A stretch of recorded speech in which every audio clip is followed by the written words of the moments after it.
Hello and welcome to a new episode of Journey to the Chateau here from the beautiful Château de Colombes at Saint-Bodil, and it's about a donkey fair and absolutely delicious German cake. Bonsoir tout le monde, bienvenue à Journey to the Château de Colombes. Und nun zu unseren Freunden aus dem deutschsprachigen Raum. Herzlich willkommen, neue Episode Journey to the Chateau. Die Eselausstellung, ich war nicht dabei, oder habe nicht daran teilgenommen, und Lübecker Marzipantorte. Yes. I mean, who wouldn't like that? Unless you have a nut allergy. Yes, so if you watched our episodes, you know that we have had a visit from Irene, who is a friend and patron of ours from Denmark. Yes. And one of the things that she wanted to do while she was here was she wanted to make a cake. Yes, and it came because we were talking on the phone a while back, and she said, is there anything you really miss? And I thought, yes, and my grandmother and I, we always love to have a slice of a German torte that's the Lübecker Marzipantorte. So, and of course, most Germans will know that. It's just, so it's this deliciousness of whipped cream, ground almonds, and marzipan. I mean, really, unless you have a nut allergy, who wouldn't like that?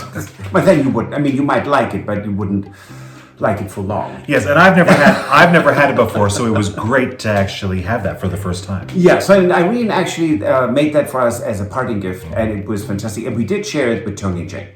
We did. But before that, we actually went to the donkey fair in Lignières, and it is the annual donkey fair that they have every year. This year, the weather was not so nice.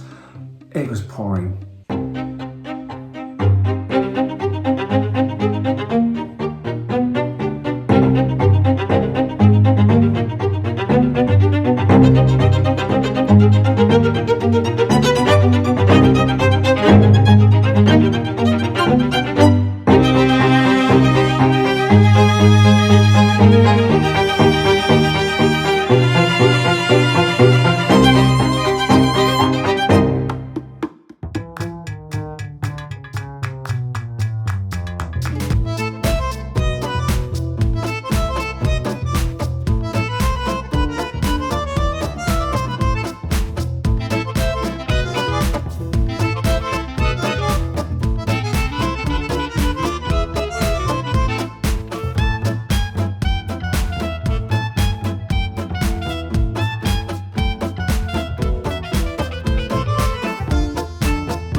Well, good morning from the Chateau kitchen here at the Château de Colombes. And Irene is going to bake for us today. And what are we making? We are making Lübecker Marzipan cake. It is absolutely divine. And it's a kind of a... There are, of course, many variants. So you can have either what we call Mürbeteig at the bottom, which we skip. It's not necessary. It just is a very thin dough at the bottom that's baked, pre-baked. So it gives the cake a bit more stability. But it doesn't add to the flavor. And it has eggs in it, so it's a sponge. And then it's cream. And nuts. Ground hazelnuts. So not a delicious cake for people with nut allergies, but for the rest of us, yes. And then it gets a whole sheet of marzipan wrapped on top of it in the end. So we're going to let Irene do some of the baking now because she needs to, at this point, make the sponge. Yes.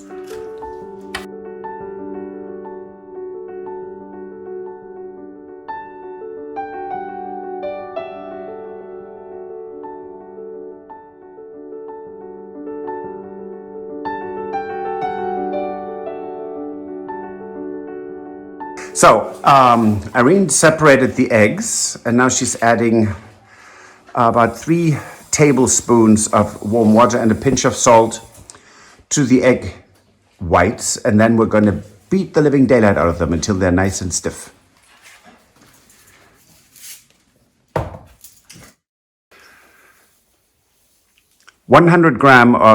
grams of sugar. They're going in with the egg whites now. Yeah, that's too much. Oh dear.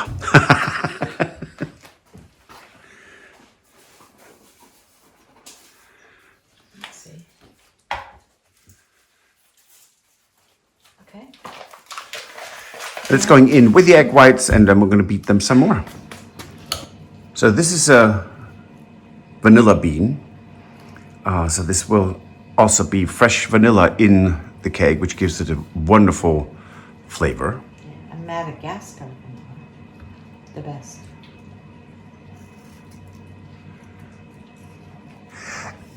And I don't know if you do the same, but I take the beans when they're empty and put them actually in granulated sugar. So it's... So you have vanilla sugar? Yes, it's lovely. How much flour are you putting in? 125 grams. Okay. And it's... You use a sift for that, right? So that it's nice and fluffy and no little... Yeah, it gives the dough, it makes it really light and fluffy if you put it through the sieve. It just separates so that it really becomes fluffy. Okay, now it's baking powder. One package, which is equal to about 1 tablespoon.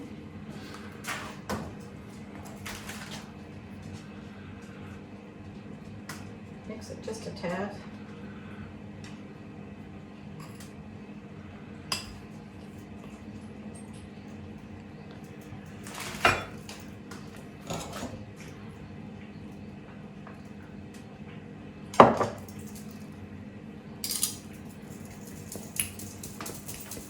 As you can see, she's brutally beating that poor sieve. And gently folding it. Yeah, no more beating, because otherwise you destroy the lovely fluffiness.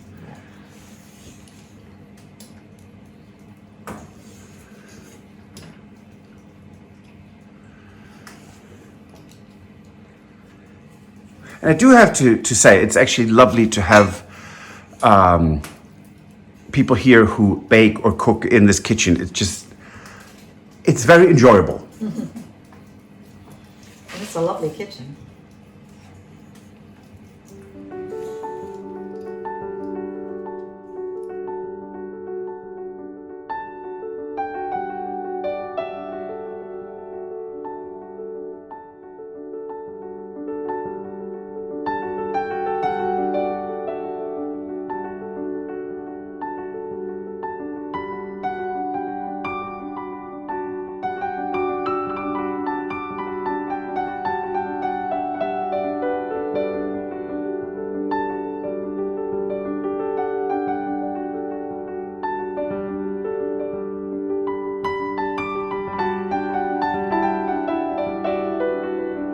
Okay, now it goes into a parchment-lined, non-stick baking pan.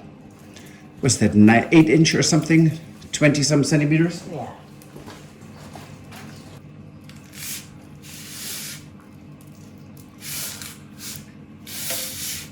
This in there. Yeah. Okay. And into the oven. Okay, Irene is now cutting the cake, the sponge, twice. And as you can see, it's thin. German cakes are not thick. I just have to get through here.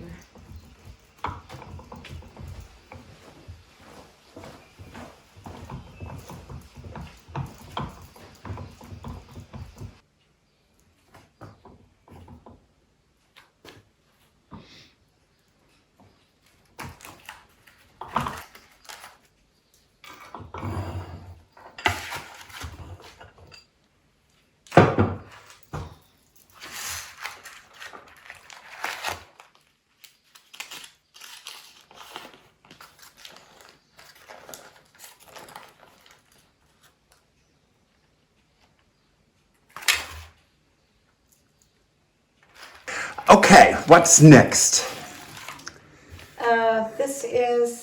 It's a product it's a natural product to put into Whipping cream. Whipping cream Mm. to keep it stiffer longer. It's used specifically for when you're making cakes, so that it doesn't go runny in a day or whatever. Yeah, and in German it's called Sahne steif. It means literally making cream stiffer. Exactly. So that, and then I need some more vanilla.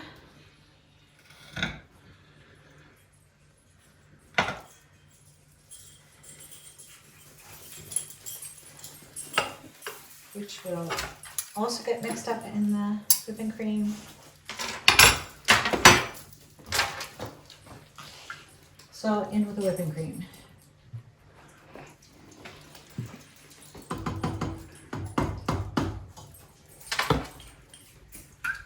And these are small containers, so I need quite a few.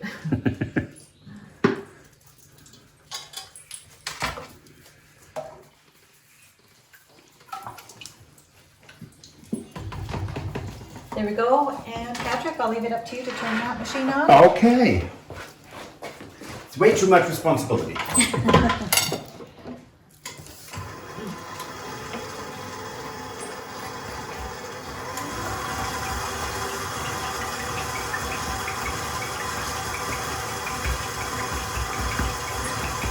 Yay. Okay, we can always do it.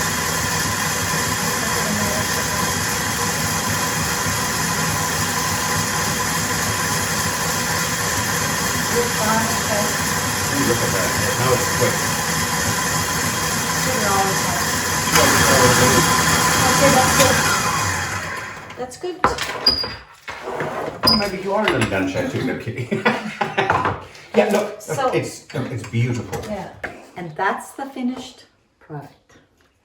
So now we fold in 200 grams of The ground hazelnuts, ground hazelnut. which Irene brought from Denmark. And they have to be gently folded in. No heavy beatings here. No heavy beatings. It's not something that takes a long time, it just...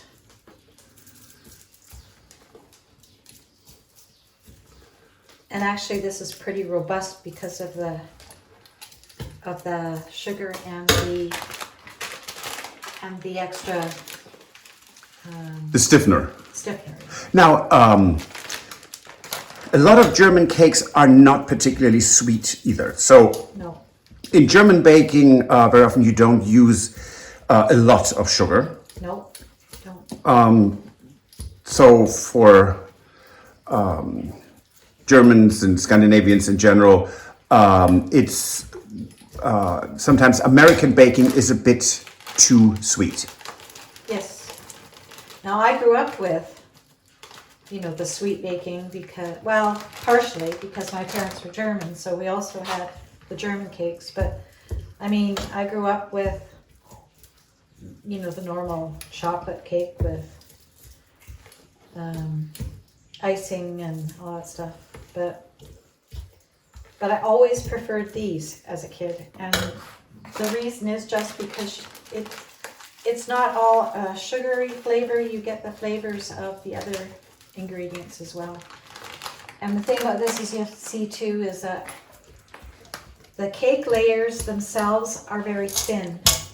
And that is because the fillings, like this whipped cream, it actually is the main part, and the cake, it just sort of gets softened by this. So when it becomes one mass. And it's almost the top like, and the bottom hold it together. yes, so it's that like you a can- carrier. Yeah. And then you have the sweetness from this. This is not so sweet. There's not a lot of sugar in the whipping cream, and it balances it all out.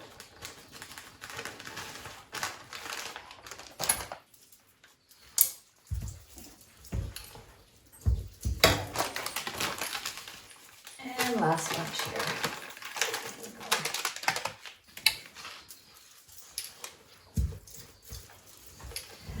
So, and it's just sort of the hazelnuts and the whipped cream become just one mass. It looks like it's all mixed up. So, a very thin bottom layer, and there'll be a very thin top layer, and this in between.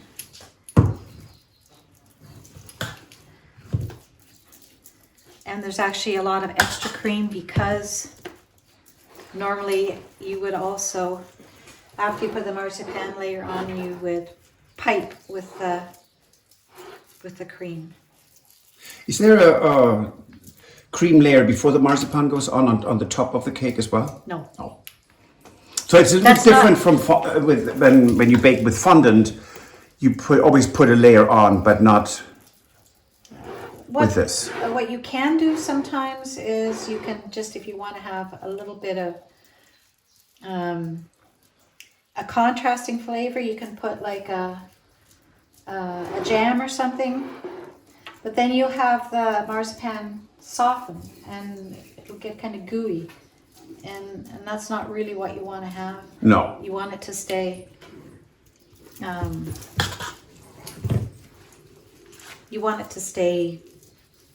the way it should be. Yes. Yeah, soggy marzipan is not good. It becomes kind of fluidy after a while. Yes. So. And it looks like a ton. It is a ton. And that's what gives the cake its height.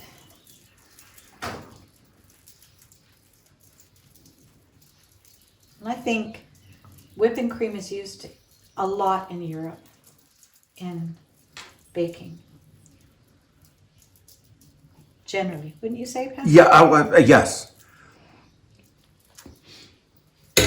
These cakes are not high like they are in North America either. Like, I was always used to these big, high chocolate vanilla cake or, whatever.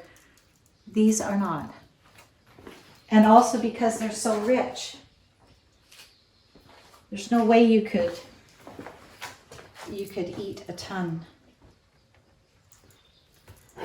So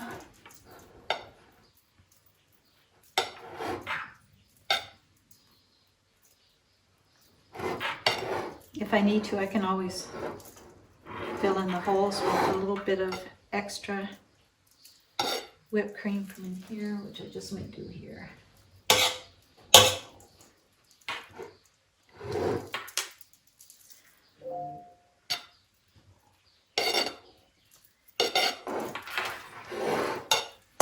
And do you let this rest now before you put the marzipan on, or does it go on right away? I'm going to put it on right away. Okay. I could let it rest, but I don't, there isn't any particular advantage of doing that. So it's not going to get any harder. Right. So, and this is marzipan that you can get in Denmark and in Germany, and it's already rolled out. So this is super easy. And hint for anyone that has the real Madagascar bourbon vanilla beans. After you use them, put them in sugar. Then you have lovely vanilla sugar. Just leave it in an airtight container and give it a shake every once in a while.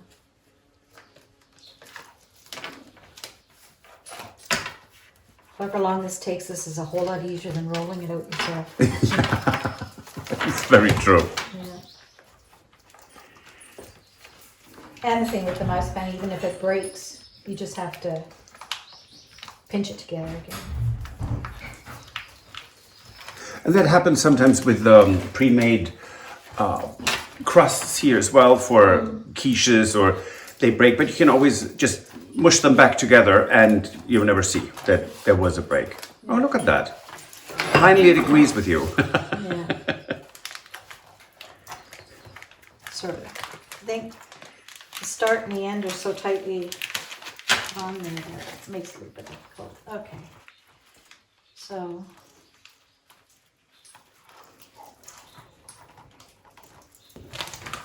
I'm almost there.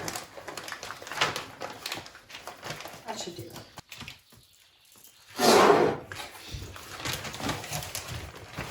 And then it's just like this, invert it, put it on top. And then I'll, thank you, Patrick. And then gently press it in. There'll be extra that I'll have to cut away, and We just have to sacrifice ourselves and eat it then. yeah. If you're marzipan lovers like us, huh? Yes. I give it just a little bit extra on the bottom so I can push the ends in a bit.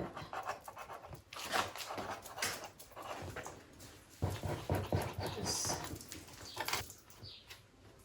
there. So now I just nicely tuck that in.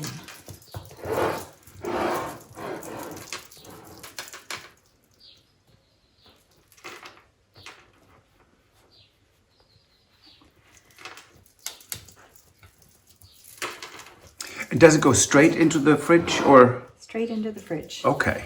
And then later on, after a couple hours, if we want to, we can take it out, use the leftover whipping cream and put some on the top there, little dollops, and then the full hazelnuts. But I mean, it's not necessary.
Now we could sit here right now with a plate of Lübecker Marzipantorte. That would be cruel, so we opted for not doing that. It's Right. absolutely, That's not polite to eat on camera. No, it's just absolutely delicious. Really highly recommended, and it's not that difficult. And one thing about German cakes in general, or tortas in general, is that they are not overly sweet. You have very low sugar content. And so and Irene said that it's really the ingredients can shine and it's not overpowered by sugar. So it's actually really quite lovely. And it was a little bit like going back to my childhood with my granny. It was absolutely amazing. Yeah. So, but one of the things we do want to mention is because we've had people commenting every time we do a video in the kitchen. People always ask, when are you going to get your countertops? I don't know why everyone is so obsessed with our countertops because, we don't think about it that much.